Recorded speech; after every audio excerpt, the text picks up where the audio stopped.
Great, everything is live, and recorded.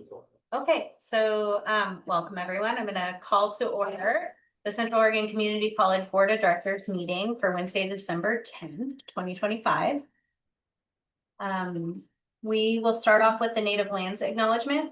COCC would like to acknowledge that the beautiful land our campuses reside on are the original homelands of the Wasco and the Warm Springs people.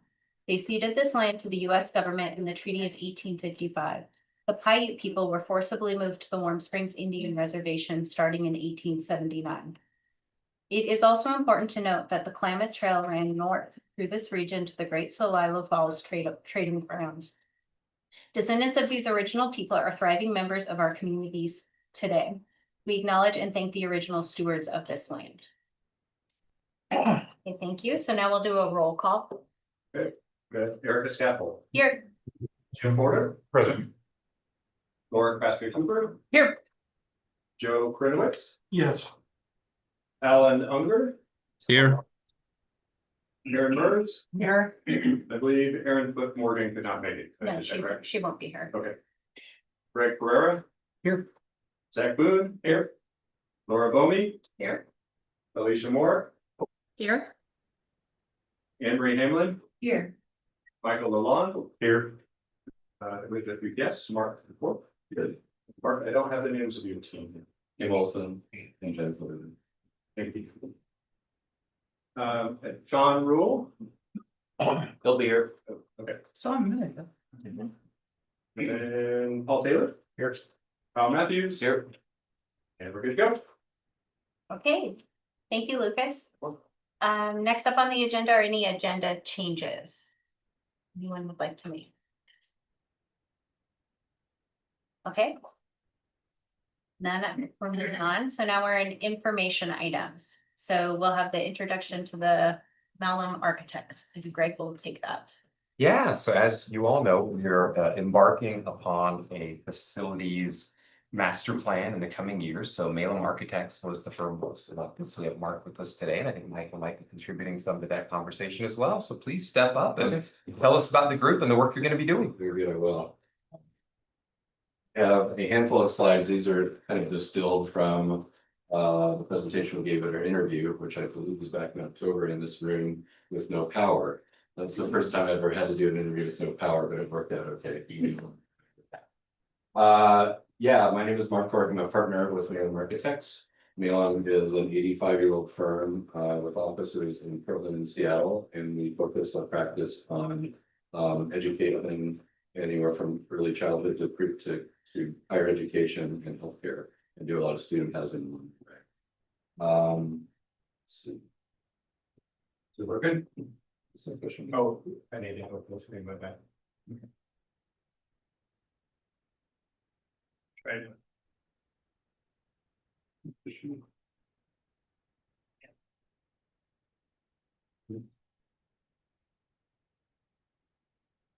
I can see.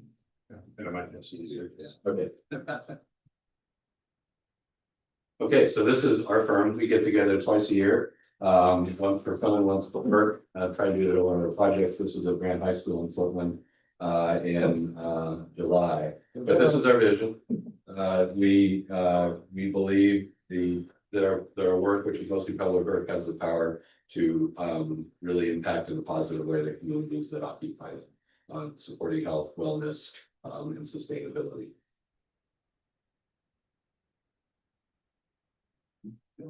And we have worked on campus before. We were the architects for Wiki at Paul. And we're really thrilled, 10, 12 years later to have the opportunity to come back and renew our relationship with COCC. Our agenda today is we're here today to really introduce ourselves to you and talk about the process that you're going to be going through. I'm going to give you kind of a case study of another facilities master plan we've done that I think is a good example of what you can expect. And then talk a lot about how we're going to engage with your constituents, your stakeholders, which we're in fact taking off in earnest tomorrow. We're spending the day tomorrow. We'll be back in January as well, but I'll talk through the schedule a little bit as well. I'm not going to talk to you that long. That's pretty quick. So this is our team. I'll introduce myself. I lead our higher education student housing practice Kim Olson is the principal at the firm. Kim is our project manager for this effort. And Jennifer Lubin is our planner, has an incredible talent for taking vast quantities of really boring looking information and make them good, pleasing to look at and understandable. So we'll see that. Not with us today, Catherine Killian is will be helping us with our facilities assessment. That's a significant part of this.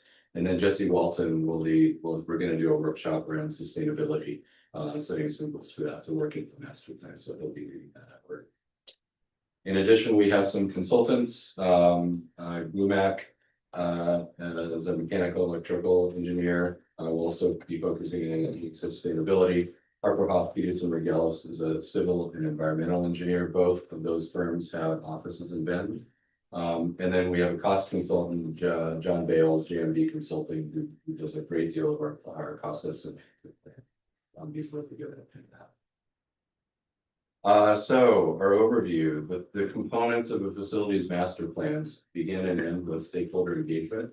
We're here to talk to your stakeholders, your community, and really, a lot of conversation, drill down and distill what's really important about that as it leads to decision making around your facilities. We'll be looking at facilities conditions, as I said. We'll be developing a space program, and as we also identify need, we'll be coming up with kind of a target program for how you need to grow and where you need to maybe impact your facilities, or recommendations for that. We'll also be looking at utilization, which is something I know you do regularly, but it's time for an update, and looking at not only how you use your instructional spaces, but also I think we've heard a lot that office spaces scattered about maybe can use some attention. So we look at that, try and get a snapshot of where you are and make some recommendations. So out of all this, we'll identify and prioritize capital projects as well as deferred maintenance. You have a very robust deferred maintenance list. We'll be working that and weaving that in and kind of sort of confirming that through our conversations and trying to work with you to develop a capital plan with some priorities to help you get the money you need, but also where you think you should spend it. The plan, as I said, highly participatory. We'll be talking to a lot of people. It should be based in vision. We're going to have a kickoff meeting tomorrow afternoon with the Facilities and Space Planning Committee and with Greg, and we're going to spend a couple hours getting those goals, facts, and needs out. And out of that, we hope to derive some very clear goals for the project, the plan, as well as vision. Guidelines, framework for outlining explicit and implicit guidelines for development, again, driven by the vision. And then we know things can change over time. The things we assume and think we know now in 5 years may change. So I think thinking about this in terms of scenarios. So as conditions change, you have some options on how to move forward. The case study is a similar plan we did for Umpqua Community College a number of years ago. And we know they're a smaller institution, but very much the same sort of steps and processes along the way. This was really first and foremost, how do we strategically utilize the existing resources? We're going to get in and understand where you have growing programs and the need to and out of that could come some facilities to support those programs. In this case, they had programmatic adjacency challenges as well. So this is trying to help them sort through some of those. In their case, it was about student services being spread across campus and looking for a plan to help get them in one facility, kind of a one-stop shop model. They wanted to prioritize the student experience, and they have this campus which has all these buildings around this very beautiful campus green. But the buildings as they were designed were very inward focused, so they weren't really taking advantage of that. So help them develop some concepts for how they can reconfigure their buildings or develop new buildings that take advantage of that amazing resource they have. So this looks like a lot of numbers. This is their facilities condition data. I was reading through yours on the train this morning, and it's about 340 pages of information. Jennifer looks at this, and you said this in the interview, and you get very excited, but it's very difficult to understand what you're looking at there. So here's an example of what we did for them. This looks at each building, and actually, in this case, summarized the need by system. You can see the electrical folks on campus. I hate to use this because it's really bad, but had all the power. They for something happened and they got all their needs met all in one swoop. But this is really helpful to understand. It's not just building by building. There are layers of complexity in each building, and putting together a graphic that helps anyone look at it very quickly understand where the greatest need is a very powerful tool.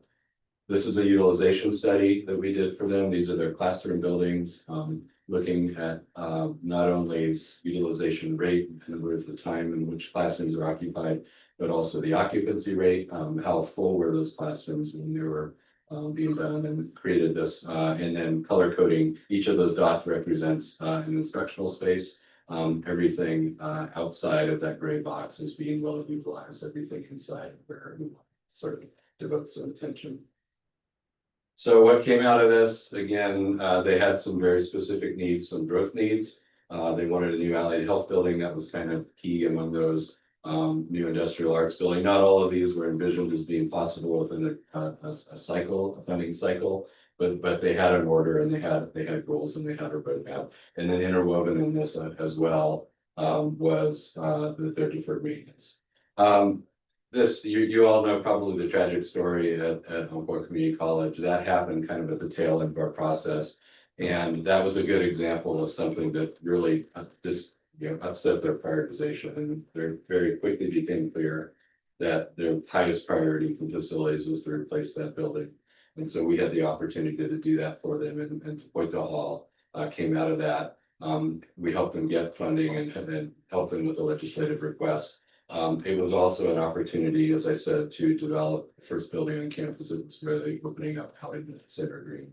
Could you repeat, how do you pronounce that hall? The point that is how I can say it, I never would know how to spell it. Yeah.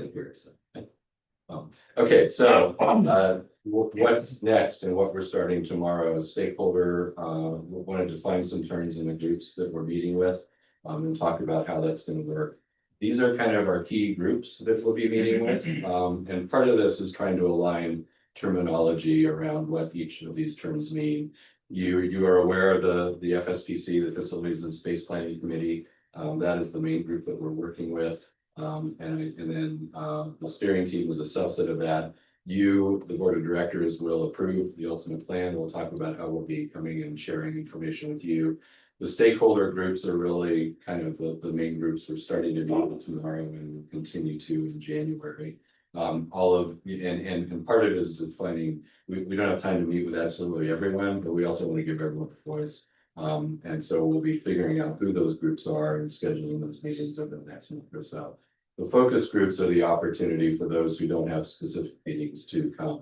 And I've got a slide on that in a moment, and then we'll be doing an open forum as well. So many voices, many venues, and many tools that we use, including going out into the community where it makes sense on the lower right there. This is your FSPC. I think you know who they are. We've identified the steering team of Michael, Josh, Angie, and Cindy as those who will meet with us on a more regular basis. The committee will give us feedback and direction. When key decisions need to be made, it will be this group that does that. And when we're making decisions about what to bring to you, that will happen with this group. This is the working list of stakeholder groups. We're meeting with the top 5 or so this week, and on Monday, the senior leadership team meets next week. So we're going to meet with them virtually. But this first session are the deans, really higher level groups, and part of this will be giving us a good overview and then helping us also understand how many of each of the rest of the groups we need to meet with and what groups can be combined for efficiency. The focus groups, we're committed to doing at least one on each campus. I imagine that here we'll do more than one here, but really thinking about 3 key groups. Students and faculty and staff can be sort of open invites. They can be in person. We can also try and do some effective success, particularly with students virtually.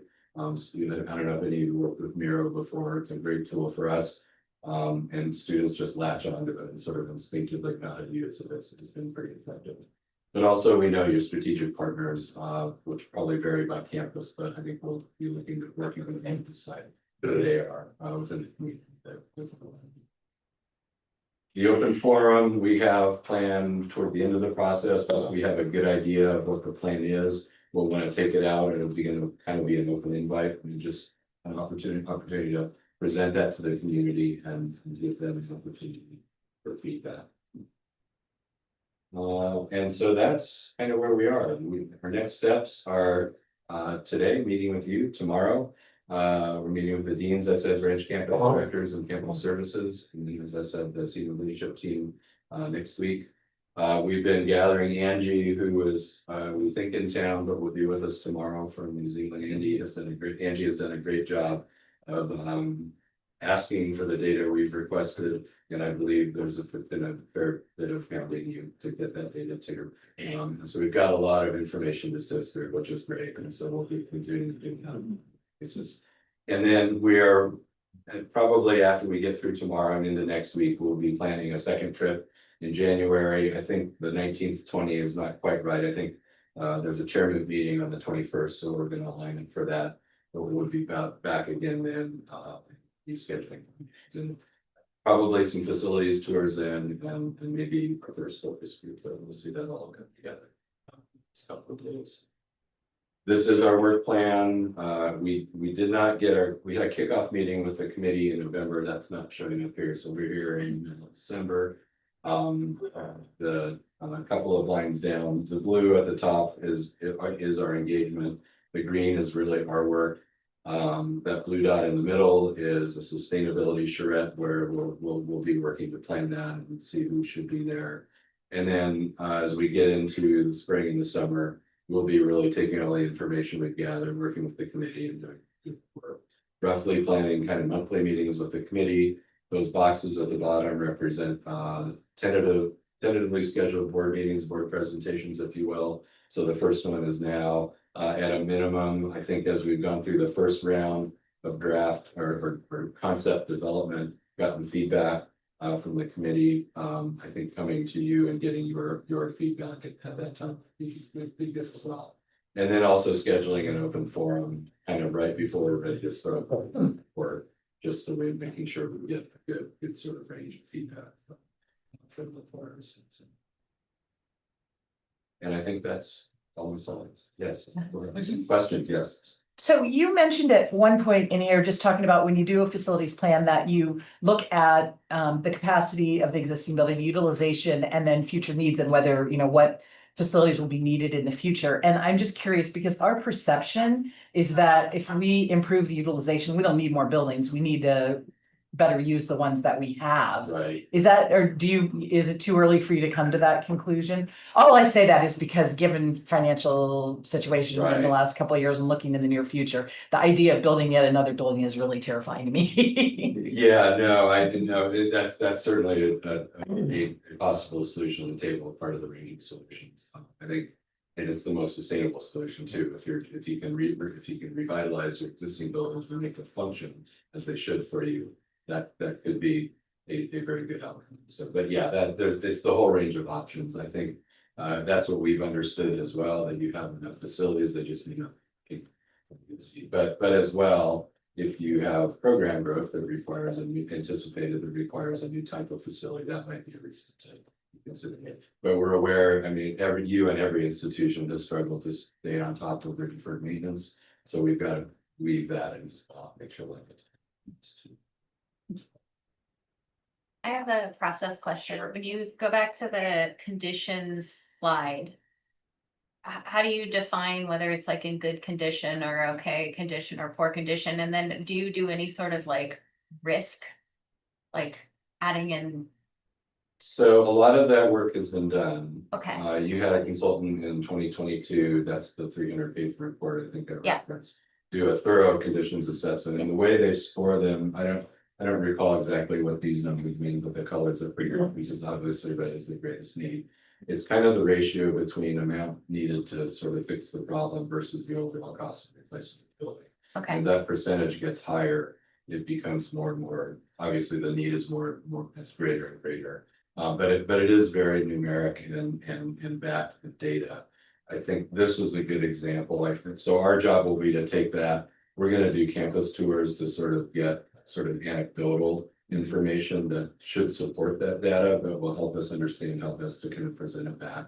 And then we'll consider like in this way, this was a really interesting way in this instance of dividing it up by systems so that it helps just sort of assist that. But the data is there. It's not always accessible to everyone. And I mean, none of you have time to read the 300-page report.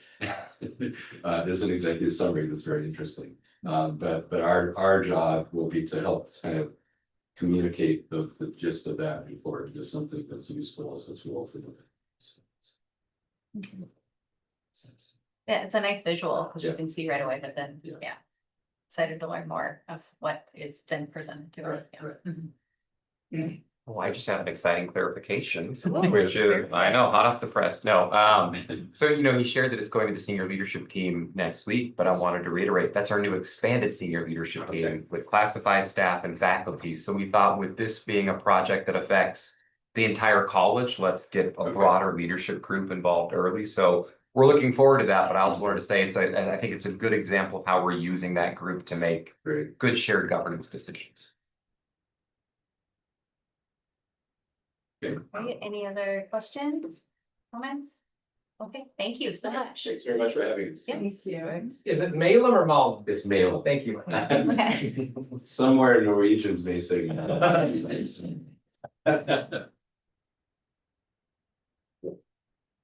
Okay. So next up on the agenda, we have open educational resources and developmental education, and Sean Rule is here to present.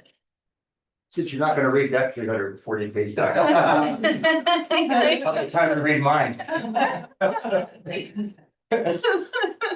Very nice. And everyone did get this by email as well. I started it last night. Got like stuff. Thank you.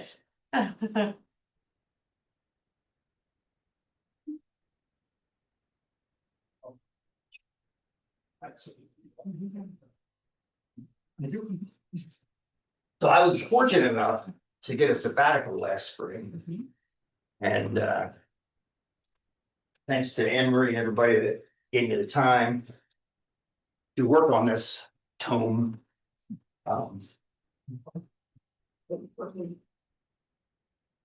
you guys, I go over here. Yep. Yeah, and if you wanted to just introduce yourself, that would be great too. Oh, hey, I'm Sean. He's one of our esteemed math instructors here at COCC. One of our phenomenal math. Phenomenal, yes. Phenomenal math She's back department. there, I'm just the loud.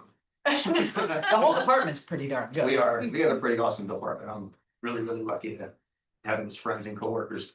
I just left 3 of them up there, told them to go home. So this was my project, I don't know, 8 years ago, we got a Title III grant to shorten the developmental path to college math. So it used to be, back in the day, it took 5 developmental courses if you tested at the lowest end of the placement process, which is like $2,000 in today's dollars to get to something that counts for your degree. So as a department, we shortened that path quite a bit, and this textbook is kind of the end result of the work we've been doing in that course. It's designed to sit in front of Math 105, which is a pre-statistics course.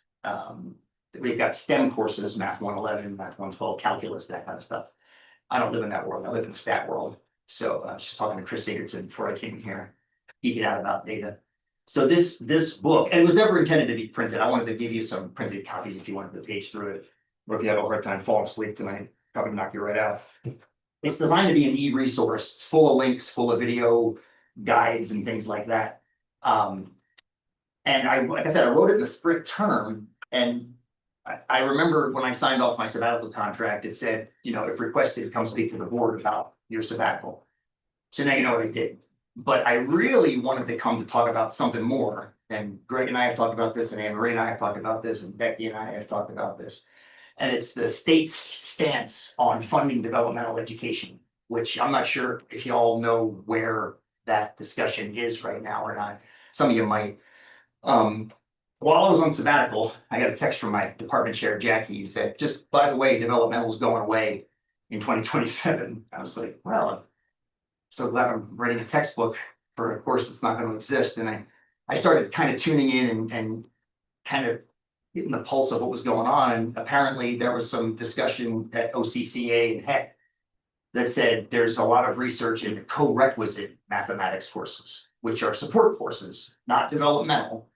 They carry a 100 level number that are co-taught with the college level course. I actually taught one this term for the first time for Math 105. So we had a Math 105 course from 1 to 3 on Tuesdays, Thursdays, and then we took a break. Then they came back at 4, and we had this co-rec section, support section. Like, what do you all need now? You need to go to spreadsheets again. You need formula help. You need unit analysis help. We used to do something called FIT back in the day that was very similar. When Becky Was a different concept because it was optional? Yes. It's not required. It was opted in. placement? Yep. Co-rec, the kids place into it. Right. FIT, Correct, they could can opt be into it. required. Right, We never Right. required that. correct. I've been here long enough that I've seen all the different models. Yep. So what came down from OCC and HEC was co-rec works for everybody. We don't need developmental anymore. And that's the first part of that second page I gave you. Right off their website, I pulled this from their site. And it says right there, around the country, co-requisite work. Co-requisite math has been shown to help all students and is particularly supportive for students who have been underserved by our educational system. The problem is that that's not true. If you actually dive into the research that they shared, which again, if you 340 pages wasn't enough, I got 58 more. From one of my what do you call somebody that went to the school you went to but is much younger than you and is still there, but I left. Anyway, University of Delaware, my alma mater. I'm sure there's a word, Sarah. What's the word? I'm not good with the words, I think the numbers. So University of Delaware dove into the co-requisite studies that, for example, the state of Tennessee did, and they showed, which I highlighted down here for you, since the co-requisite reform, students requiring remediation were more likely to drop out of the public college system, and those with the lowest scores were less likely to earn short-term certificates. And that got my attention because I think co-rec is a great idea, but it's not going to replace the idea of development. We need a multi-pronged approach. You can't just cut developmental and expect that these kids that I teach in Math 98 or Math 15 are going to be okay when we'll find them some handholding. Now, I've spoken with Anne-Marie about this with my department, and I was heartened to hear her words. I spoke with Greg about it, 2 weeks ago? And Greg has already been bringing this to OPC. Yeah, you know me. And I'm down with those. Oh, no, that was good. this guy. So you've already spoken to, and I forget the schools that were on our side and against us, but. Oh, we wouldn't mention that in the board meeting anyway. Exactly.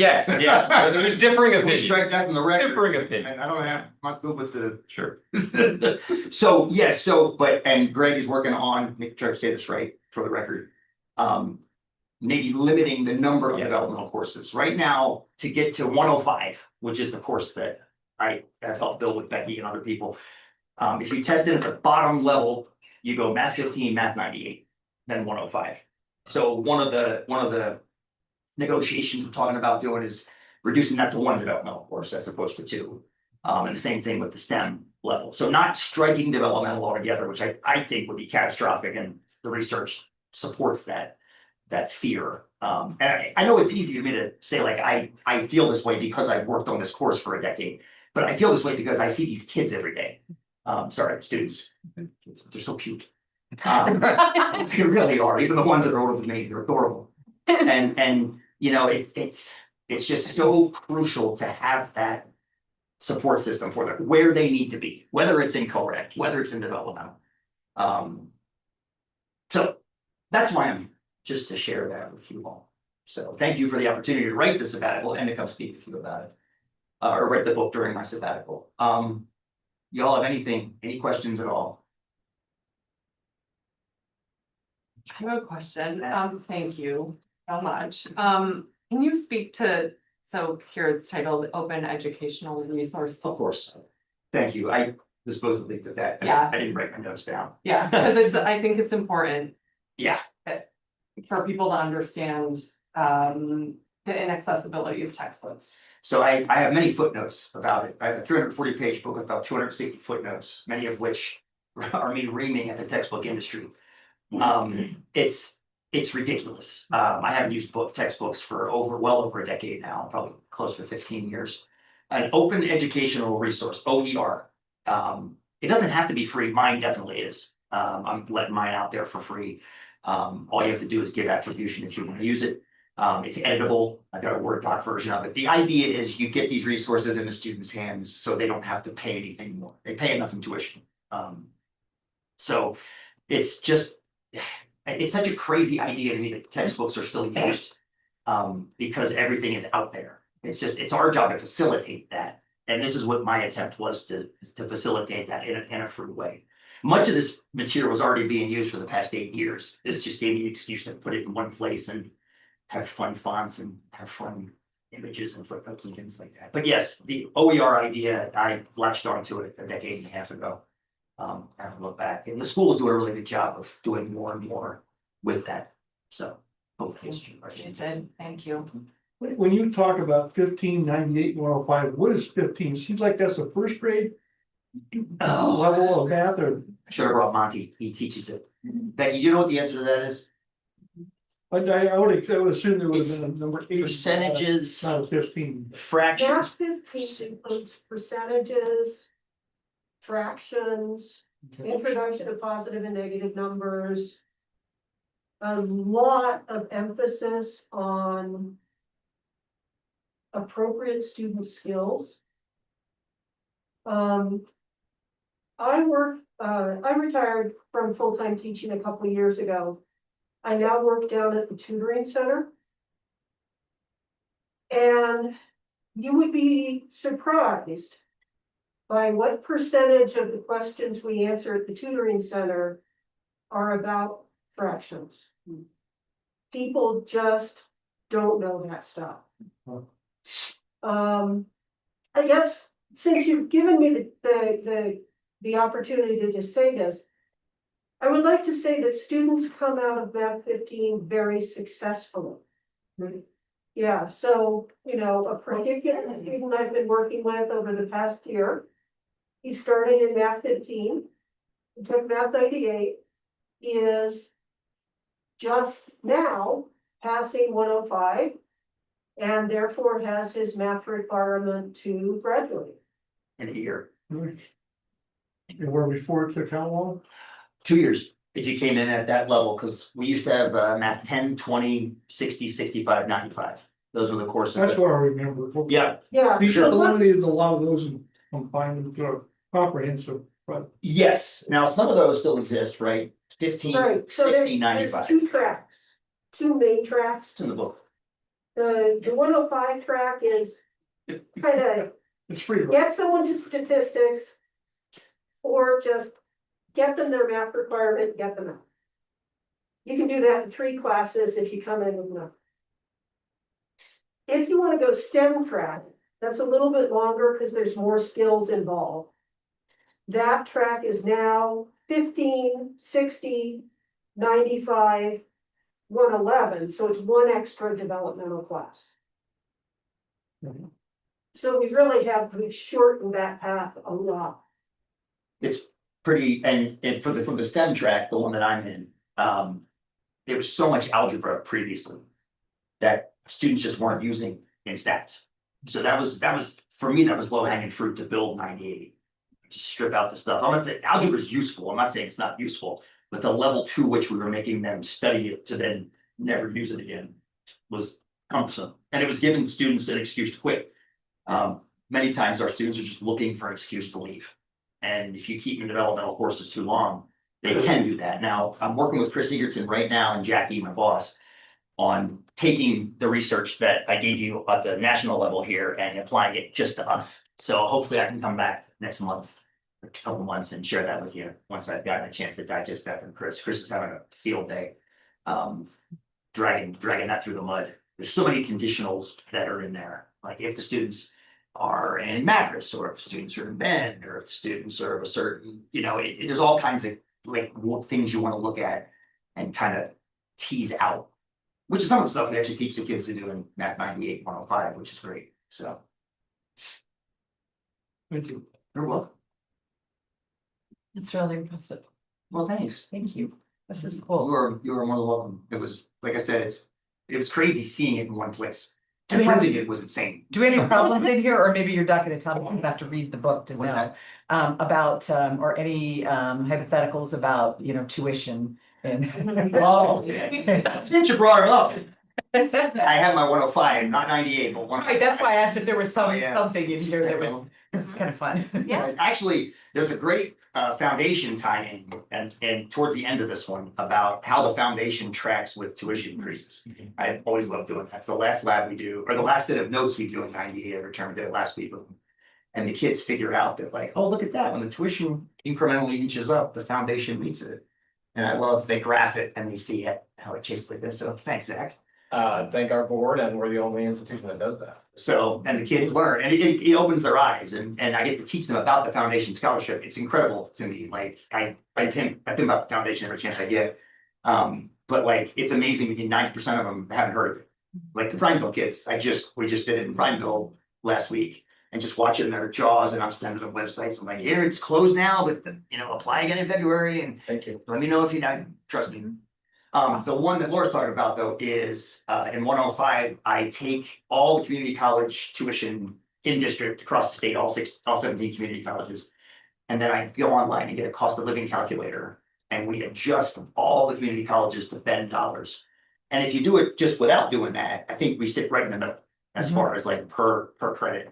But if you adjust it for inflation, we're second or the bottom, either the cheapest or, and I always give props to the board when we did that problem in class. So thank you for helping our students in that. If you guys get a chance, watch one of Sean's online, you've got a couple of them that are available online, aren't they? Oh, yeah, Classes? absolutely. They're awesome. I fell asleep in math class all the time, and I would not watch them attending one of those classes. Thank you, Lord. I appreciate that. And you got my email. If you ever need anything, just reach out. I'd be happy to share anything with you. And that, my compliments to the math department really go all the way around. I have heard nothing but great things from the folks who have gone through taking your classes, both here and in Prineville. It's pretty cool. We got an amazing department. Yeah. Becky hired me back in 2004. She was on my hiring committee, so you can blame her. But yeah, it's a really special place to work. We've always said our faculty are one of our great resources. Our people are our great resources, our faculty and our staff and our administrators. Yeah. Thank you. Thank you. Thanks for leaving me the opportunity to talk to you all. Yeah. Be more And time. thank you For for sure. everything you do and for educating us more on this. Oh, absolutely. Mhm. So I'll get, as soon as I said to Chris, I'll leave this here if you want it. It's that UD report. Oh, no, no. It's I got feel all like- kinds of graphs. Cover with this. Okay. So much. Yeah, that's great. Thank you, Sean. Okay, so next up, we have public comment. Lucas. Yes, we have one public comment, Okay. Sarah Hinson, to address the board. Hello again. Hi. Thanks for letting me spend a little bit of your time. I won't talk too long today. When I spoke with you in November, I shared some information, kind of building on a little bit of what Sean was talking about in terms of the cost of living and the impact of the cost of living on our faculty and our faculty salaries in particular. And I gave you some statistics. And today I just wanted to follow that up with some visuals. So I gave you the handout that has some graphs and some charts that were put together by one of our amazing CIS faculty, Eric Magidson. He really looked, he actually called our comparator institutions, and he picked Lynn Benton and Mount Hood. Lynn Benton is who the college compares itself to when we look at salaries and other things. It's one of our comparator colleges. Then he also looked at Mount Hood Community College. If you look at the little pull-out chart on the bottom left-hand corner, you'll see that talks about the cost of living index. Mount Hood, their region has a closer cost of living index to us than Lynn Benton does.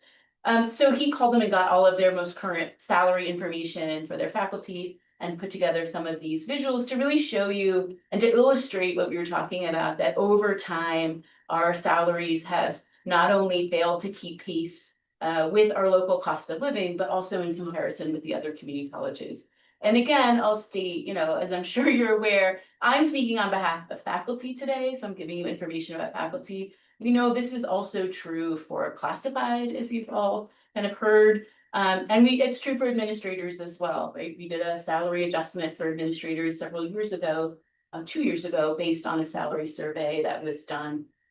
And so I just wanted to kind of show you the impact of that in these sort of three charts here. The first sort of showing the difference between our starting salaries and other community colleges, our two comparators that we use, what that looks like over time and the impact that has on people over time. And then the third one just sort of showing the fact that because our process takes so much longer to reach the top, how that impacts people over time.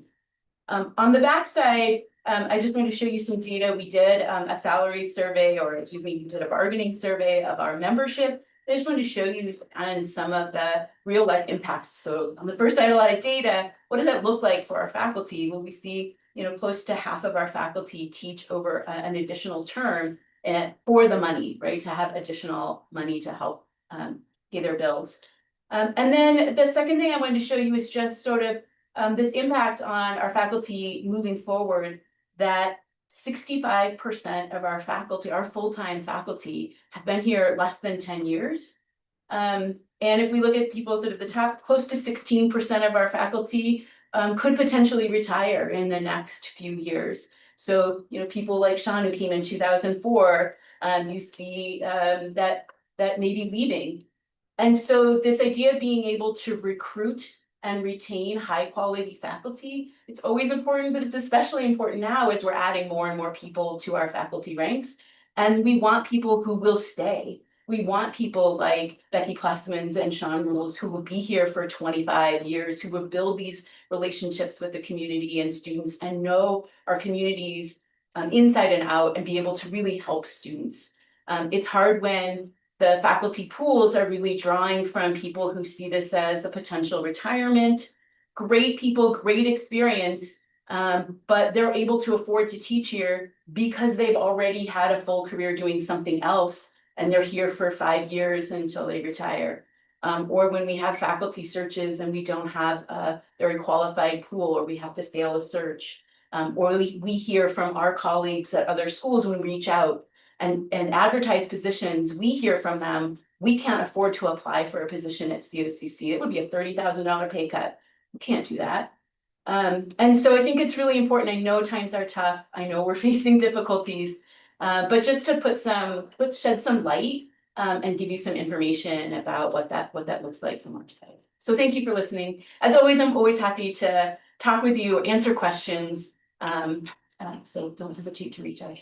Thank you. Thank you, Sarah. Can I just ask one clarification? Yeah. This survey is just faculty, right? Correct. Just Thank you. bargaining member. Okay, so we'll move on. We're now to the consent agenda. So we have our work session minutes, regular meeting minutes. Any questions, comments? Thank you so much, Sean. I move to approve the consent agenda. Okay. Okay, so it's been moved and seconded. Any other questions or comments? Okay, so all those in favor, please say aye and raise your hand, or raise your hand. Aye. And none opposed. Okay. So next up, we're at information items. We have the monthly budget status. Michael, do you have anything? No, it's normal stuff. Normal stuff, okay. Any questions? Michael? Okay. So we'll move on, and then we have the new hire reports. Maria's here. Any questions or comments for her? Okay. Let's move on. Now we're to new business. So we have emeritus status for retiring staff. Laura. All right. Okay, I have the great honor, Charla Andreessen, if you could stand up, to. I want to make sure I have this handy because I won't remember all the places that Charla has been at our campus, but Charla is being proposed for emeritus status. And she and her husband, Todd, who works at Mountain View High School, big advocate for our college as well. But Charlotte's here to allow us the opportunity to hear about all her contribution, not all, many of her contributions, because she has been here for so long. And she is our longest serving employee at the college. Oh, Her wow, 34 years. Charlotte. Wow. Serving, employee at the college. And so we're very fortunate. And so I'm going to just read off a few of the departments that Charla has worked for: financial aid, fiscal services, campus safety. And most recently, she led a department of risk management here for many, many years and contracts. And she has been the last number of years a member of the HR department. And so I've had the absolute pleasure of working very closely with Charla. And so I would like to acknowledge all the service that she has done. And hope, we had a nice event on Friday. So thank you. Anybody who's listening or anyone who came, we had many people in the history of COCC who showed up to honor her. And Charla is a keeper of our history. So we're going to be losing some of that, but I do have her on speed dial. So if we need it, we will call on her. She's gotten a lot of little things. Her retirement date is December 31st. So she's only got a little bit of time. Come stand up here by me, Charla. These are for you. Go around, we have to cheer her on in her next adventure. So she doesn't need a lunch pail anymore, but she's gonna have it for her new grandchild. And also, the one thing she may or may not remember, one of the very first committees I was on was with her, which was an ad hoc committee, it was something called Institutional Sustainability Viability Committee. It went through various iterations, and the very first thing she ever did for me was to buy me a Diet Dr. Pepper. Oh. It's a thing. It's a thing. And now I'm an addict. So anyway, I will thank her for that. So You're gonna be before you leave. I guess so.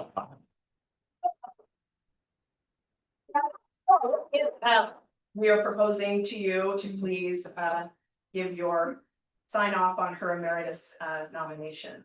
So presenting that to you. I would be glad to make that a motion. I will second. Great. So it's been moved and seconded. Any thoughts, questions? Can I say something? Yes. Because I have had the opportunity to work with Charlotte for over the several years that I've been here, and it's been an absolute pleasure. And we've had some dicey moments, and she doesn't panic. And she dealt with a lot of things that I think I would have panicked in her shoes. I wasn't even in her shoes, and I was starting to panic in some of them. So it's been a pleasure to work with you. You've always had a great and easy approach to deal with you, but you also were really smart and knew what you were doing and have done a really good job. And clearly, we're very committed to the college. And so I'm really sad that you're leaving, but I'm happy for you. And thank you for all that you've done. Thank you very much. Okay, so all those in favor say aye or raise your hand or vote. Aye. And none opposed. Thank you, Charla. Thank you Yes, very much. and you might need a lunchbox for picnics or activities that you'll be going to do. We don't know, right? Yeah. Could be useful. It could be, Mhm. yes. And I told her she does not have to stay, so they're gonna. Oh, she's had to stay for so many. Earned it. She's earned it, yeah. That's more meeting out. Peace out. You've earned it. Thank you, Charla, and thank you, Todd. Yeah, good to see you. Bye. Okay, so next up on the agenda, we have Board of Directors Operations. So first up, we have the recommended changes to GP4 Chair, Vice Chairperson, Vice Chairperson roles, second reading. So we have it in our packets. I believe you have. Yeah, you guys may recall that we talked about this last time and went over a few things. Yes. Yeah, so we just need a second reading. Yeah. Does anybody have any concerns? Well, Go ahead. I think I just want to clarify kind of why, so you have a different one in front of you. Oh, did we make a Yes. change? Yeah, Got the one I gave you that stapled is, yeah, the last minute one I emailed about earlier today, so. But how do I know it's different from the last red line? I had to recreate it unfortunately, so, Oh my gosh. yeah. So only, I think one edit. It was just in, 1G, right? It was just a couple of little small things, yeah. Yes. Yeah. This is Yes. the time of communication? Correct.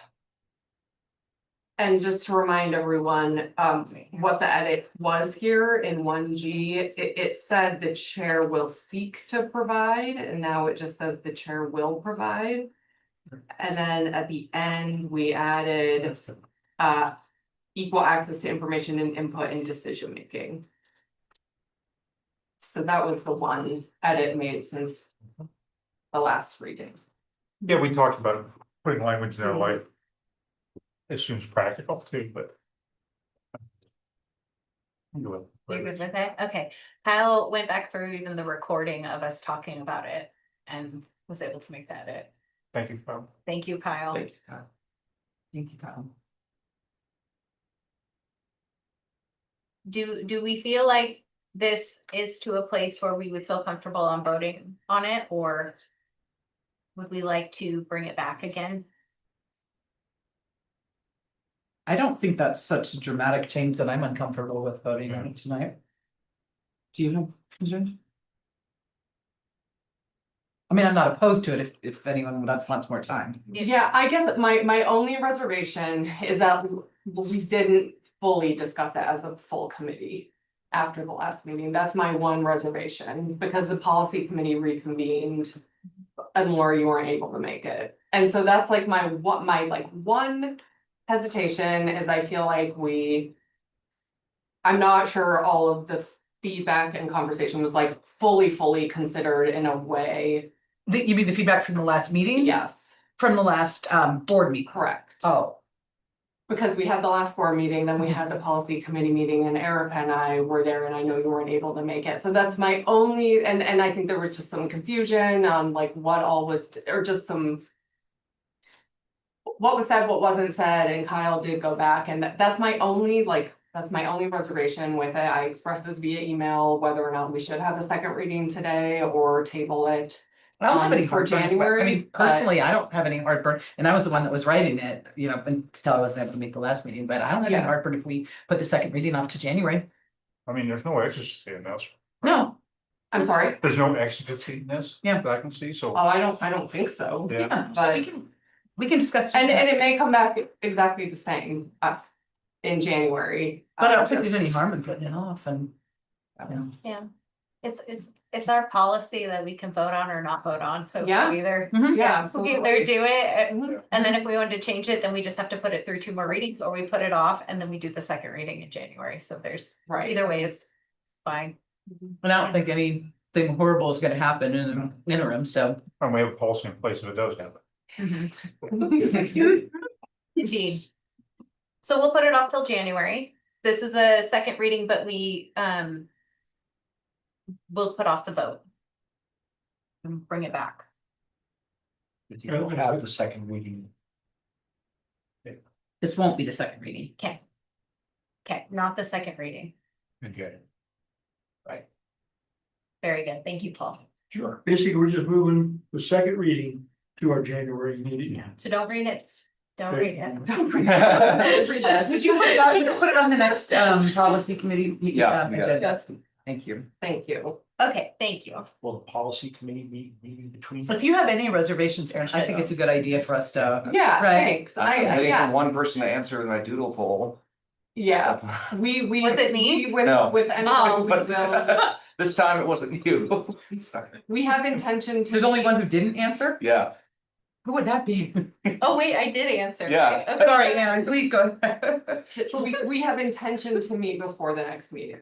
Correct. It is not scheduled that. So the only change we had was in 1G. Mhm. Can you say that again? The only change we had from the first reading. Correct. 1G, Correct. from the simpleton sitting in this corner is that we have horsepower sitting here, Aaron, yourself, Aaron, Erica, of course, Laura. I don't Do know. you mind if I'm pretty sure I know where you're going. Aaron's concern, I think, and tell me if I don't mean to put words in your mouth. Last time we had a pretty significant discussion at the table about this. And they went back to the policy committee, which I wasn't able to make.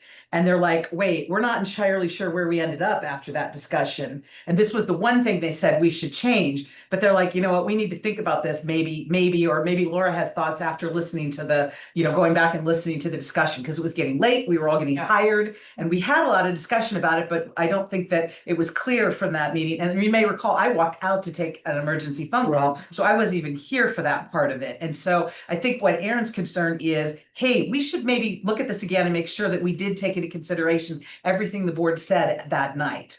And I think in particular, it was Erin Foot Morgan's comments that she made that we should perhaps see if there's anything else that was a consensus that we should revise. Yeah, I Is just that- wanna honor the discussion that was had, and That's fine. since we didn't I have just the look at the full. amount of time we've already put into it. I feel comfortable if we make the decision tonight, that's fine. If we move to January, I'm not gonna find your railroad tracks. I think the critical thing is that,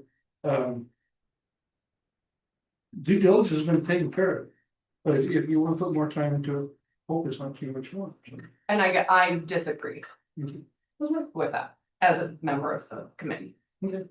So, I'll see you in January. Okay, so we'll move it to January. Next up, we have committee updates. So first up, we have the advocacy committee, and since Erin Foot Morgan could not be here, Erin Mers is prepared to. Thank update you. us. Yes, thank you so much.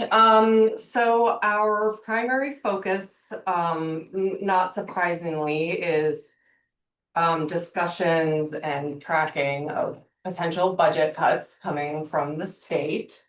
And I believe we shared at the last meeting that we are drafting, the college is drafting a sign-on letter to raise awareness about the potential cuts.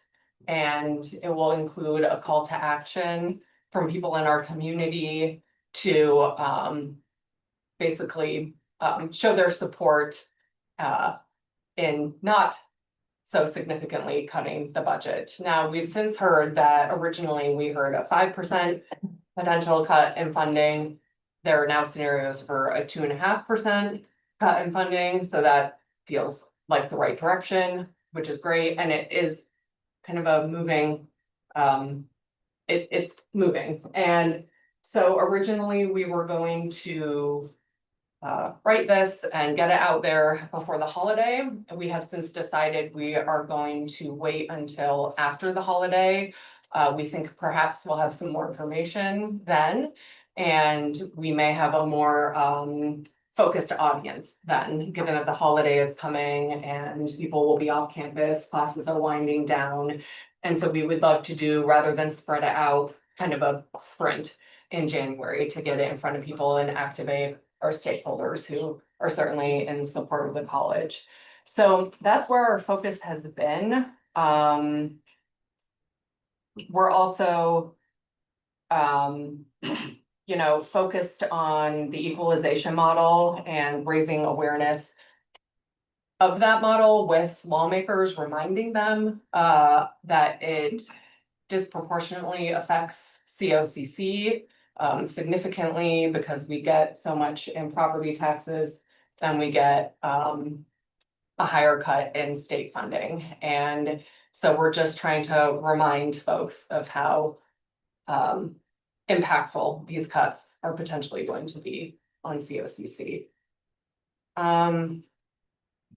If Lucas or Greg, if you want to add anything about the letter or anything else from the committee, I'll turn it over to you. One thing I'd love to add too is that it's not just, we're looking for support from the board. We're looking for Greg's signature with support, but we're also looking for student support and community support. And we've been in close contact and conversations with Talia Stockwell, who you all heard from last board meeting as well. So Talia has signed on to the letter as well, has reviewed it and had discussions with her, and she's well aware of the situation and how it could, any cuts, whether it's the 5% or the 2.5%, could impact students. And so she's in agreement and is ready to rally student voices as well for this. And that's another reason why we felt it would be a little better to push after the break when students are back on campus. Talia has talked with the student government and talked about tabling and getting student signatures and support around it as well. And then we just think from a community engagement perspective to our chances of garnering more media attention and the support will be higher after the break too, given people's minds aren't on the holidays, which is pretty normal. So. And the letter is in the packet, and so we could take a moment to read it here as a group, but please feel empowered to take a look at this and provide feedback between now and like the 1st of January, so there's time to consider any suggested revisions. But it is included there for your review. There's a lot of information in there. Mhm. We did try to format in a way that's so quick takeaways for folks. There's a couple situations, as Aaron mentioned, the 2.5% potential cut as well as the potential 5% cut. We should have hopefully a little more clarity. It's hard to say, but hopefully a little more clarity after the year as well. So we could focus the letter of that more there. Well, but you'll see in the petition, proposed petition that includes things like the Oregon Promise program, which would be 5% example. And the letter is aligned with OCCA priorities and messaging that they continue to revise and keep all of the college updated on. So just know that it's in alignment with CCA as well. I was also on a call with other community college advocacy coordinators this morning. And it does sound like others are considering this option as well.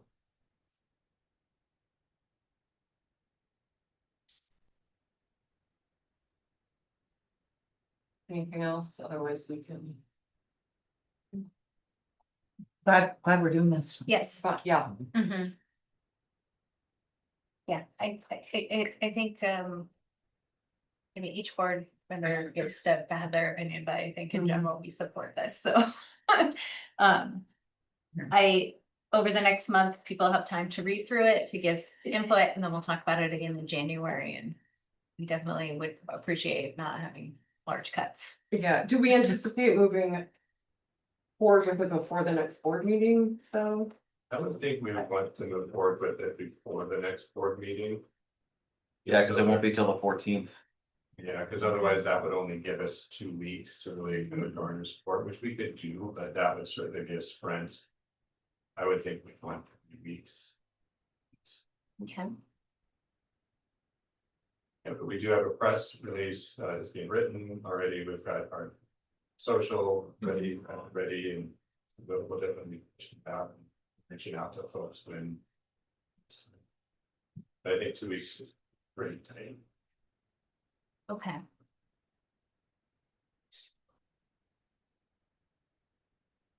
So I think the question is, there's still a question of who would sign this? I think there is a question out to the board, Okay. Whether you all want to sign it, whether you want a reference just from a board support standpoint, or you as the president. We have the president of the college, we have the president of the student body, and then it might make sense to have president of the board as well, just to help the trifecta, if you will. The chair of the board. Mhm. Or sorry, the Yeah. chair. Yeah, sorry. Yes. Sure. Yeah, I generally, when we sign things like this, we've agreed as a board and it comes from our board. Yeah.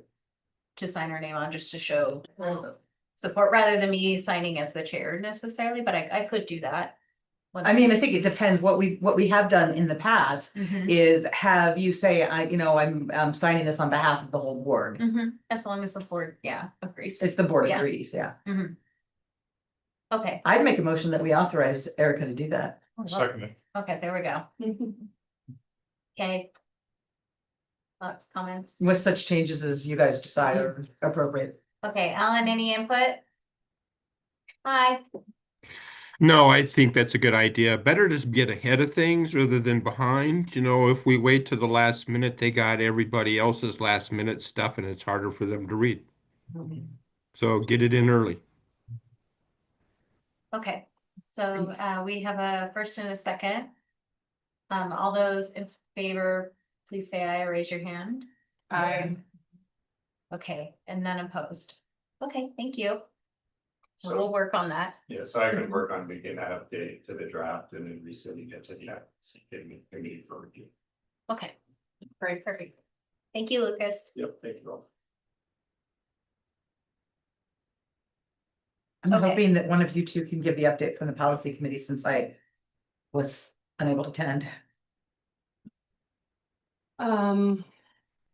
that was a lot of what we discussed. Mhm. We also discussed. Process for vice chair and chair. Nominations, expressing interest in those roles. No decisions made, just discussion. We talked about the calendar, so Talked about the- updating our internal calendar. Yep. Mhm. And then we also talked about president and board communication. Yep. So those are all going to be on the agenda next. Yeah, continued conversation. Yeah, we ran out of time. Yes. But I think, yes, okay, good. Yeah. Mhm. I think because our meeting ran so late in the previous board meeting, that's what we were trying to recall, all of the content of it. Is going to like 11 o'clock at night is a lot, so. But we all remember the policy committee meeting, so that's good. There we go. Okay, thank you. And next up, we have board member activities. Alan, would you like to start? Are you ready? Sure. I Okay. attended the Oregon Community College Association conference with Erica, and I enjoyed it a lot. There was good presentations. Thank That's you, all. Alan. Okay, Erin? Sure. On November 20th, I met with Greg and Representative Jason Kropf. On November 26th, I attended the advocacy committee meeting and the policy committee meeting. On December 5th, I attended the OCCA board meeting, and the biggest update there is that we approve legislative priorities. And so 3 top priorities: the first, protecting the community college support fund from a 5% reduction, 2, preserving access to the Oregon Promise program, and 3, protecting career pathway programs from elimination. We also approved issues to monitor and evaluate. There are 6 of those. I will circulate this via email so you have it handy, but this is what largely, I'm sure, what the advocacy committee will continue to focus on this year, and we'll keep you posted. I do know, I believe HEC tomorrow night is voting on one of the issues to monitor, and that is the dual credit instructor qualifications and parity. If you recall right now, community college dual enrollment instructors are required to have a master's degree in their subject area, and 4-year institutions are not required.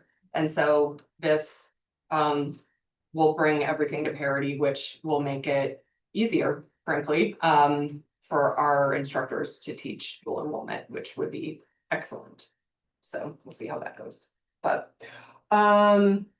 December 9th, I met with Representative Levy and campus leaders. We went to the Redmond campus. It was a great conversation and a tour for our plans there. And then also on December 9th, which was just yesterday, I watched the Let's Chat event that you did, and I listened to your Bend Don't Break podcast. And Greg, I just want to commend you on the way that you're representing the college. It's really wonderful to see, and both with our internal community here and your commitment to transparency and open access to both you, asking questions of you, and sharing information, especially around the budget. It's much appreciated, and I know it's appreciated among faculty and staff. as well. And then the podcast was great, very entertaining. Oh, Yeah, well done. That's all. Thank you, Erin. Yeah. Joe? I have nothing to report. Okay, thank you. Jim? The 20th, I attended an OCCA lunch and learn about being prepared for 2026. Like you say, there's no surprise there. Greg has done a great job of keeping us up what's going on through that, but it's interesting. I can't say it's really, I'd say it's disheartening, but it is what it is, right? And we participated in phone calls, Friday meetings with Greg and with board chair Erica on the 21st and the 5th. That's about it. Laura? I have a note that I had a call with Greg, but I have no idea what date it was. And then on the 21st of November, I had a meeting at the COCC campus with Susie Christensen and Cindy Leonard they're undertaking a conversation with stakeholders to get input and feedback as they try to think about what is the future for the Prineville campus. You know, how can we identify what we can do better, and or do we have a signature program, or do we have something that we focus on there, or is there some theme that it's known for, or whatever. So it was a very interesting Yeah. It'll be fun to hear what comes out of that meeting. Yeah. Cindy took quite a bit of notes, and this is cool because this is what we learned at ACCT, or at least a couple of the sessions I went to. One of the best things that AI is good at is taking it can listen to your Zoom transcripts, because Cindy was participating via Zoom, and it can summarize. It can listen to a whole bunch of them and give you a summary. Now Cindy's taking notes during that because AI is still it's not infallible, right? And it's still subject to the biases of those who program it and what they have access to learn. But it can be a really valuable tool to help you fill in the blanks as you're like making your own list. So Cindy said they're going to assemble a master list, or a master summary of what they learn. And they had it was really well done, because they had a whole list of questions to sort of guide the conversation, instead of just saying, what would you like to see us do? It was, what are the strengths you see of Crook County? What do you see as Crook County's identity? What do you think the strengths are of K-12 here? And so it was good. Didn't they do that before, a long time ago? Before we did that, when we were looking at all of COCC, we went to each of the campuses. Oh, that's right. And did Okay, that. This one is purely focused on the Prineville campus, does it have an identity? What do you think its identity should be? And then all of these things about Crook County, sort of what are the themes of what the folks in Crook County, and they're doing a pretty broad reach out. They're not just going to individuals. It was funny because they actually asked Scott, they wanted to talk to Scott because he's been an elected official there forever and ever. And they said, it'd be great if Laura would join us. And Scott's like, well, I'm sure Laura can speak and you don't need to talk to me. And I'm like, no, I think you're more relevant here. But anyway, then they spoke with a whole bunch of community groups. So like Rotary and all of those. And of course, K-12, and of course, industry and the chamber and the local EDCO person and several of the businesses. And, they're casting a pretty wide net, which I think is great. So, great. yeah, so I'm really happy about it. That's all I got. Great, thank you, Laura. So I have calls with Greg and Jim on the 21st and the 5th. And then I did talk to Joe from the Broadside on the 21st. And we had an advocacy committee meeting on the 26th, followed by a policy committee meeting. And on the 3rd, we did an agenda finalization meeting. Yes. I forgot. I was on Yeah. the- Yeah. And that's what I have. Thank you, Kyle. Okay, so next up we have President Pereira with the president's report. It's been busy. How about that? I'll give some light updates and then some heavy updates, because that's how we're gonna roll. Light update wise, winter enrollment's looking really good, so that's great. We ended up about 3% for fall, and it's looking at least the same for winter. That can always change, but so far so good. So we like that. Thank you for the shout out on the Bend Don't Break podcast. That was the first time we've talked about COCC has a first choice college outside of just within the realm of this building, and it was really well received. And I've heard some cool things from people in the community. And then We went to Rotary today, Zach and I, and sort of shared that message again, and it seemed to resonate well with the Rotary Club as well. So really appreciate that, and it's just good to get some of those things out. Now to the heavier stuff, which is kind of interesting. I put in an update. We received notification at the Oregon President's Council, OPC, that the universities were releasing a financial sustainability report that was talking about some of the things that need to take place in Oregon to sustain all of the current public universities. There was a recommendation as one of those items that said, this is a recommendation, the legislature should direct HEC in consultation with all of Oregon's public higher education institutions, including community colleges, to develop a proposal or proposals for targeted institutional integration. That came as quite a surprise to all 17 community colleges in the room. And then, of course, legally, there's lots of questions as to what that could possibly mean. So I reached out to our counterparts at OSU Cascades, as they have been longtime partners, just to ask if they were aware of this conversation, involved, what their take was. They did a little digging back in Corvallis, and the report back was that these recommendations were not shared with the university presidents prior to those being made public in this HEC forum. That this was what they told me, HEC's recommendation in the report. It was not something that OSU was aware of or pushing for. They also reached out to HEC, and I'm told that it has now been pulled from the agenda for tomorrow at the HEC meeting. So I don't think there's an immediate concern as to what this could mean, but it certainly came as a Keep an eye on it. bit of a surprise. There's been Something quite a to keep few an eye on. surprises lately. There have been quite a few surprises lately, so that was a big one that we are keeping tabs on, but do know we're already having those conversations in the community. And Sherman OSU, who's a great partner, he and I spoke on the phone, we both agreed this is the type of thing you want to get ahead of as partners, to make clear whatever's going on in other parts of the state, not us. That's not how Central Oregon's going to roll. So I wanted to share that, as I think it's good news. So we'll keep monitoring the situation, but it doesn't look like there's an immediate concern. I also want to do a thank you to both Aaron Mers and Aaron Foot Morgan for our meetings with elected officials.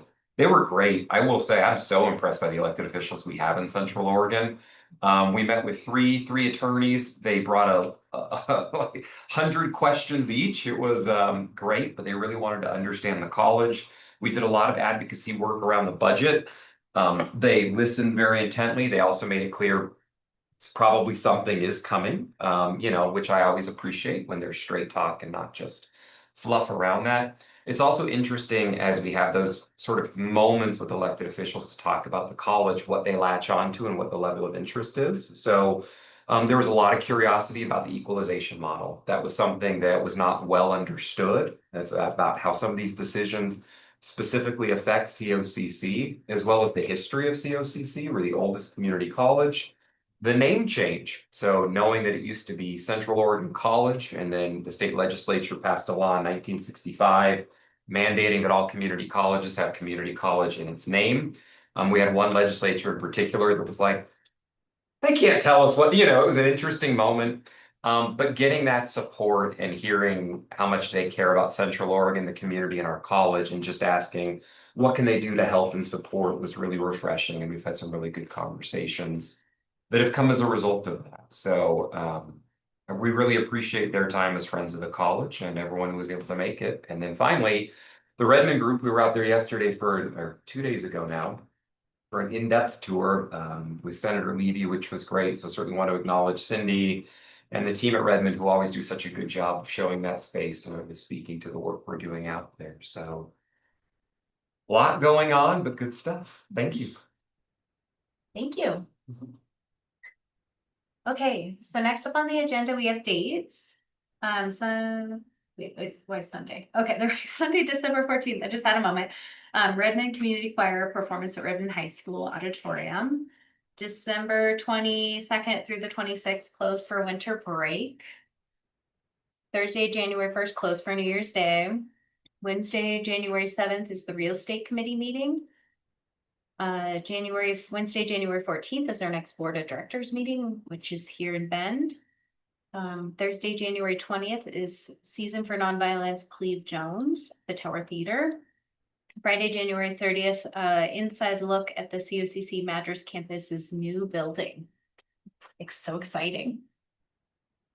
Okay, so now we're to the end of our agenda, and when we're going into executive session, when we come out, we will not be voting on anything, so we're going to just in the public meeting right now. So we'll go into executive session and then immediately end afterwards. Okay, so I will start reading to go into executive session.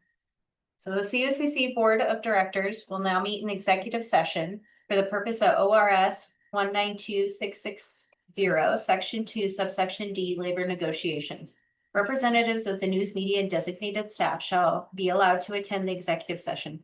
All other members of the audience are asked to leave the room. Representatives of the news media are specifically directed to not report on any of the deliberations during the executive session, except to state the general subject of the session as previously announced. Should I do this?